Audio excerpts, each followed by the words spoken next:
Hello दोस्तों, स्वागत है आपका sociology classes bye Rajput Sunny के हमारे यूट्यूब चैनल पे। तो हमारा क्वेश्चन सीरीज चल रहा है। तो प्रैक्टिस सेट 13 का ये चौथा पार्ट है। तो आइए देखते हैं।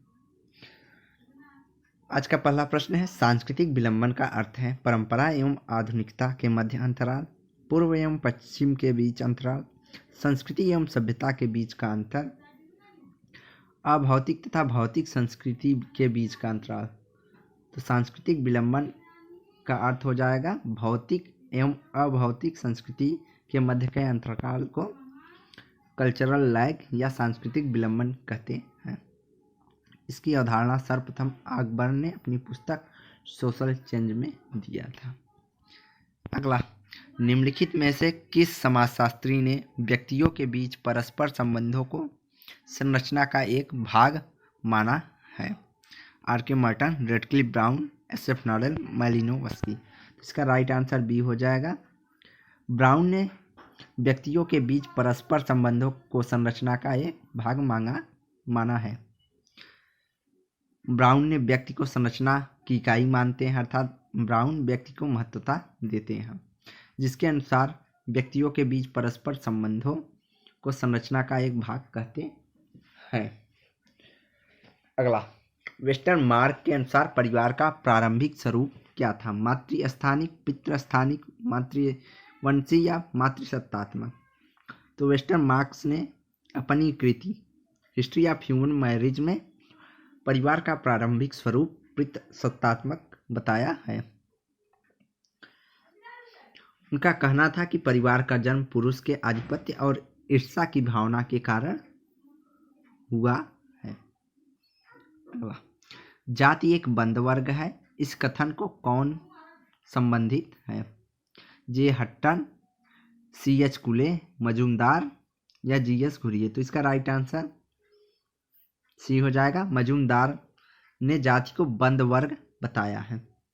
मजूमदार अपनी प्रसिद्ध पुस्तक races and culture of India में अभिव्यक्त किया है कि जाति एक बंद वर्ग है।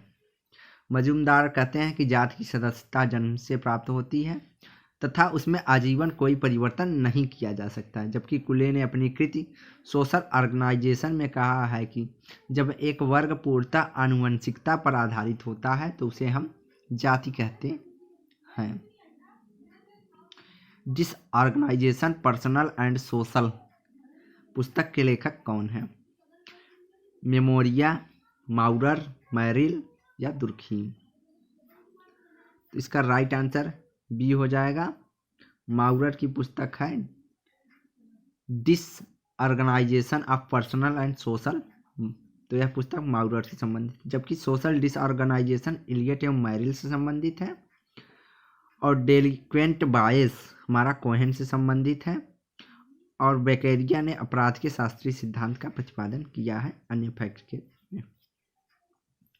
अगला, धर्म जनता के लिए अफीम है, यह किसने कहा है? अर्थात यह कथन किससे संबंधित है? Max Weber, Kingsley Davis, Karl Marx, Durkheim? तो इसका राइट आंसर सी हो जाएगा, कार्ल मार्क्स। कार्ल मार्क्स ने धर्म को जनता के लिए अफीम माना है। अगला, मैक्स मूलर के धर्म का सिद्धांत किस नाम से जाना जाता है? जीव सत्तावाद, आत्मवाद, प्रकृतिवाद, टोटमवाद? तो इसका राइट आंसर सी हो जाएगा, प्रकृतिवाद। मैक्स मूलर ने प्रकृतिवाद सिद्धांत दिया है, जबकि जीव सत्तावाद का सिद्धांत मैक्स मूलर एवं पियूष दोनों ने मिलकर और कॉन्डरिंगटन मैरेट का है, जबकि आत्मवाद टाइलर का है और टोटमवाद दुर्खीम से संबंधित है। प्रकृतिवाद मैक्स मूलर से। निम्नलिखित में से कौन एक नातेदारी तृतीयक नातेदारी है? पितामह, ससुर का भाई, साली, पिता? तो इसका राइट आंसर हो जाएगा बी, ससुर का भाई हमारा तृतीयक नातेदारी के अंतर्गत आएगा। अगला, भारत के किस राज्य में अनुसूचित जनजाति की जनसंख्या सर्वाधिक है? मध्य प्रदेश, राजस्थान, असम, उड़ीसा। तो राइट आंसर ये हो जाएगा कि भारत में सर्वाधिक अनुसूचित जनजातियों की संख्या मध्य प्रदेश में है, उसके बाद उत्तर प्रदेश। अगला, भारतीय संविधान की किस धारा में धार्मिक स्वतंत्रता का अधिकार प्रदान किया जाता है? धारा 20, धारा 17, धारा 2 या धारा 25? तो इसका राइट आंसर डी हो जाएगा। भारतीय संविधान के धारा के अंतर्गत धार्मिक स्वतंत्रता दी जाती है, जबकि अनुच्छेद 20 में अपराधों के लिए दोष सिद्धि के संबंध में संरक्षण, अनुच्छेद 17 अस्पृश्यता के अंत और अनुच्छेद 23 में मानव व्यवहार एवं बलात् श्रम का प्रतिषेध है। अगला, संपूर्ण संस्था की अवधारणा किसने प्रस्तुत की है? Merton, Goffman, Durkheim, weber. तो संपूर्ण संस्था की अवधारणा गॉफमैन ने दी है। गॉफमैन ने जेल और पागल खाने को संपूर्ण संस्था माना है। The comings of post industrial society के लेखक कौन है? Dahrendorf, Daniel Bell, Raymond Aron, एंटरजियो योनी। तो इसका राइट आंसर बी हो जाएगा। The comings of post industrial society Daniel Bell की पुस्तक है। इसमें उन्होंने औद्योगिक एवं उत्तर औद्योगिक समाज की विवेचना की है। डेनियल बेल ने the comings of post industrial society में औद्योगिक एवं उत्तर औद्योगिक समाजों की विवेचना किया है। निम्नलिखित में से किस जनजाति में मातृवंशी परंपरा विद्यमान है? टोटा, खासी, भील, मुरुल, कुर्रमा। तो इसका राइट आंसर बी हो जाएगा, खासी। यह लगभग सभी एग्जामों में पूछा जाने वाला मोस्ट क्वेश्चन है कि कौन सी जनजाति मातृ परंपरा या मातृवंशी परंपरा से संबंधित है। खासी मेघालय क्षेत्रों में निवास करती है। गारो जनजाति मेघालय के गारो और जयंतिया पहाड़ियों पर तथा नायर मालाबार के तट पर, ये सभी मातृसत्तात्मक जनजाति हैं। तो खासी के अलावा गारो और नायर मातृसत्तात्मक जनजाति के अंतर्गत आती हैं। अभिजन के परिभ्रमण का सिद्धांत किसने प्रतिपादित किया है? पैरेटो, सोरोकिन, मोस्का या मिल्स। तो इसका राइट आंसर ए हो जाएगा। अभिजन के परिभ्रमण का सिद्धांत पैरेटो ने अपनी पुस्तक माइंड एंड सोसाइटी में दिया है। अगला, आत्मदर्पण के प्रत्यय को किसने प्रतिपादित किया है? जॉनसन, मीड, दुर्खीम, कुले। तो आत्मदर्पण सिद्धांत का सिद्धांत कुले ने प्रतिपादित किया है। कुले अपनी पुस्तक human nature and social order में सामाजिकरण के संदर्भ में आत्मदर्पण सिद्धांत का प्रतिपादन किया है। अगला, races and culture of India पुस्तक किसने लिखी है? R K. Mukherjee, D N. Majumdar, Gillin and Gillin, B S. Guha. तो races and culture of India पुस्तक हमारे डी.एन. मजूमदार से संबंधित है। इसमें उन्होंने जाति को एक बंद वर्ग के रूप में बताया है। अगला, निम्नलिखित में से कौन सा वक्तव्य सही है? हम संस्थाओं के सदस्य हैं, हम समितियों के सदस्य हैं, हम रूढ़ियों के सदस्य हैं, हम प्रथाओं के सदस्य हैं। तो इसका राइट आंसर बी हो जाएगा। हम समितियों के सदस्य हैं, जबकि हम संस्थाओं के सदस्य नहीं हो सकते, क्योंकि संस्था नियम एवं कार्यप्रणालियों से मिलकर बना होता है। न तो हम रूढ़ियों के सदस्य होते हैं, न ही हम प्रथाओं के सदस्य होते हैं। मैकाइवर का कथन है कि जब हम समितियों के सदस्य हैं, न कि संस्थाओं के, क्योंकि संस्था विविध प्रकार के नियमों को स्थापित करती है, अतएव इसकी सदस्यता का अभाव पाया जाता है। अगला, सूची 1 को सूची 2 से सुमेलित करना है। इन सूचियों को नीचे दिए गए कूट के उपयोग करते हुए सही उत्तर का चयन कीजिए। सामाजिक तथ्य, सामाजिक उद्विकास, वैराग्य, अकार्य। तो सामाजिक तथ्य से हमारा यहाँ संबंधित है दुर्खीम। सामाजिक उद्विकास का संबंध स्पेंसर से है। अकार्य हमारा मर्टन संबंधित है। वैराग्य तो हमारा हो जाएगा 2, 1, 3, 2, 1। तो राइट आंसर हमारा बी हो जाएगा। वैराग्य हमारा मार्क्स से, वैराग्य से यहाँ संदर्भ शायद अलगाव से है, एलिहिनेशन। तो एक बार देख लेते हैं फिर से। सामाजिक तथ्य हमारा दुर्खीम से संबंधित है, सामाजिक उद्विकास स्पेंसर से, वैराग्य मार्क्स से, अकार्य एवं प्रकार्य की बात मर्टन करती हैं। तो राइट आंसर हमारा बी है। अगला, सूची 1 को सूची 2 से सुमेलित कीजिए। इन सूचियों को नीचे दिए गए कूट का उपयोग करते हुए सही उत्तर का चयन करना है। सूची 1 में पुस्तक है और सूची 2 हमारा लेखक से संबंधित है। माइंड एंड सोसाइटी, तो माइंड एंड सोसाइटी पुस्तक हमारा पैरेटो से संबंधित है। Human nature and social order हमारा यह पुस्तक कुले से संबंधित है। सोशल स्ट्रेटिफिकेशन,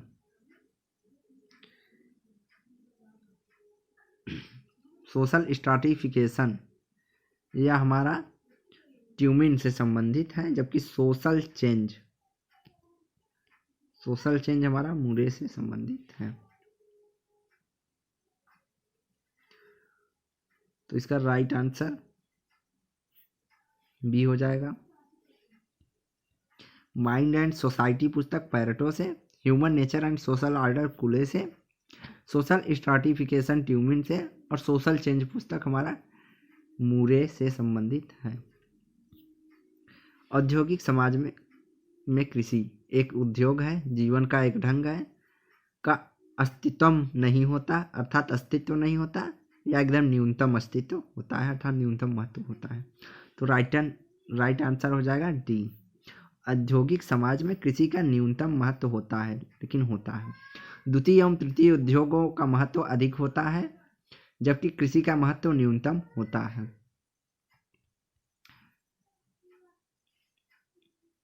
2 से 5% जनसंख्या कृषि में लगी रहती है नगरों में। तो प्रजाति केंद्रवाद अर्थात एथनोसेंट्रिज्म का अर्थ संबंधित है अपनी जाति को दूसरों की संस्कृति से श्रेष्ठ समझने की भावना।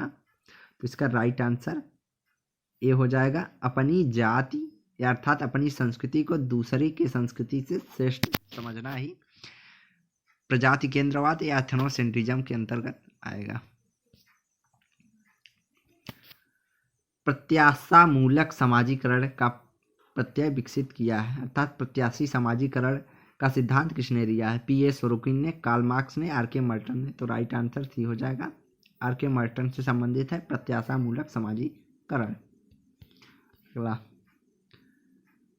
मर्टन कहते हैं जब व्यक्ति किसी ऐसे समूह के सदस्य बनने की आकांक्षा रखता है जिसका वह सदस्य नहीं होता है, वह समूह के उसके विचारों एवं मूल्यों को स्थिति एवं व्यवहार से प्रभावित रहता है, यह प्रत्याशा मूलक समाजीकरण कहलाता है।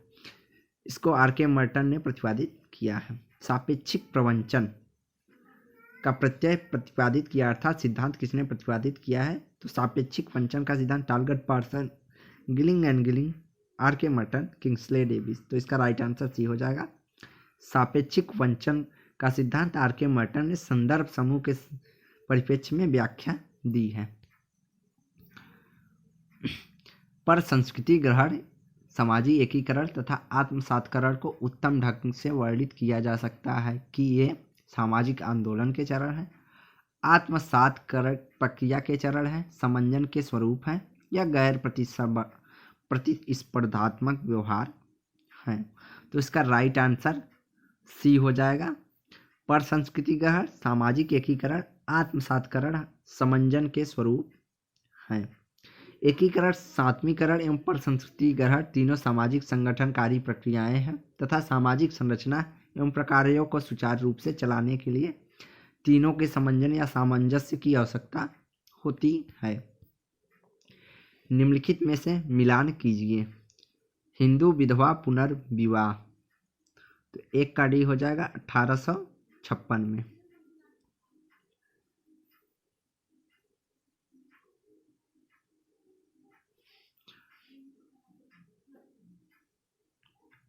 यहाँ पे विकल्प थोड़ा गलत दे दिया है, यहाँ पे डी रहेगा।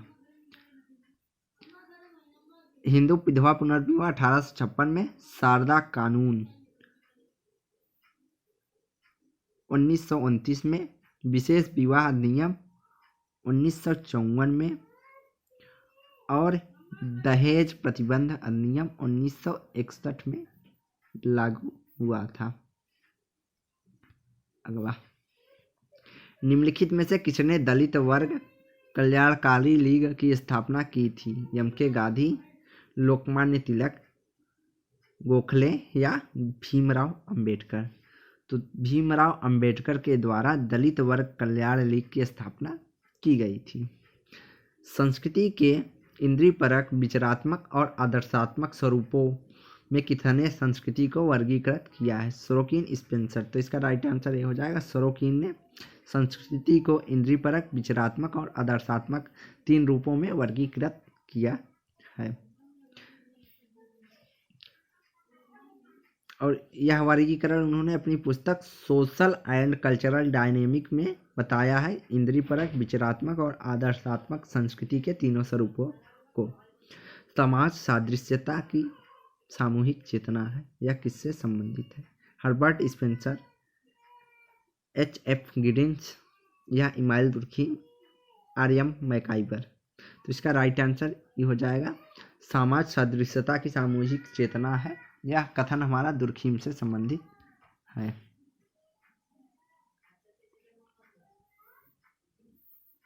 सॉरी, यहाँ गिडिंग्स होगा। सामूहिक चेतना की बात दुर्खीम भी करते हैं, लेकिन यहाँ पर गिडिंग्स होगा। संगठन के औपचारिक संबंधों के योग एवं स्वयं के एवं संघ जिसमें एक व्यक्ति दूसरे के सहयोग देने की इच्छा रखता है, यह सब समाज के ही गुण हैं। गिडिंग्स की समाज की परिभाषा में सादृश्यता की सामूहिक चेतना प्रतिबंधित होती है। तो इसका राइट आंसर गिडिंग्स हो जाएगा, बी। सामाजिक स्तरीकरण के विशेषाधिकार, प्रतिष्ठा, सत्ता से संबंधित सिद्धांत के प्रतिपादक निम्नलिखित में से कौन है? Max Weber, Karl Marx, R. Dahrendorf या सी. Right mills? तो इसका राइट आंसर डी हो जाएगा कि विशेषाधिकार, प्रतिष्ठा और सत्ता की बात राइट मिल्स करते हैं। अगला, जबकि सत्ता और शक्ति की बात मैक्स वेबर करते हैं। वेबर संपत्ति, शक्ति एवं परिस्थिति की बात करते हैं। मार्क्स आर्थिक संरचना की बात करते हैं। डेहरमडार्फ ने सत्ता की बात की है। समाजीकरण के स्तरीकरण के प्रमुख सिद्धांत इस प्रकार थे। अगला, भूमिका के बारे में निम्नलिखित में से कौन से कथन सही है? भूमिका वह कार्य है जिसे एक व्यक्ति प्रत्येक परिस्थिति के अनुरूप संपन्न करता है।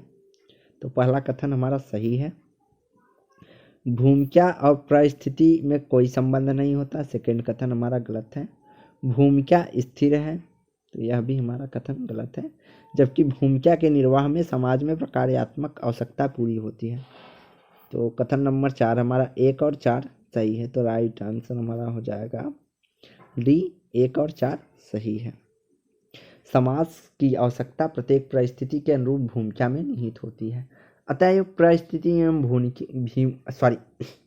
भूमिका दोनों एक ही सिक्के के दो पहलू हैं। जहाँ पे परिस्थिति पाई जाएगी वहाँ पर भूमिका होगी, और जहाँ पर भूमिका होगी वहाँ पर परिस्थिति जरूर होगा। परिस्थिति एवं भूमिका की बात लिंटन करते हैं। लिंटन ने भूमिका को परिस्थिति को अर्जित एवं प्रदत्त परिस्थिति के रूप में विभाजित किया है। तो आज का यहीं समाप्त करते हैं। वीडियो को लाइक एंड शेयर करें, चैनल को सब्सक्राइब करें। धन्यवाद।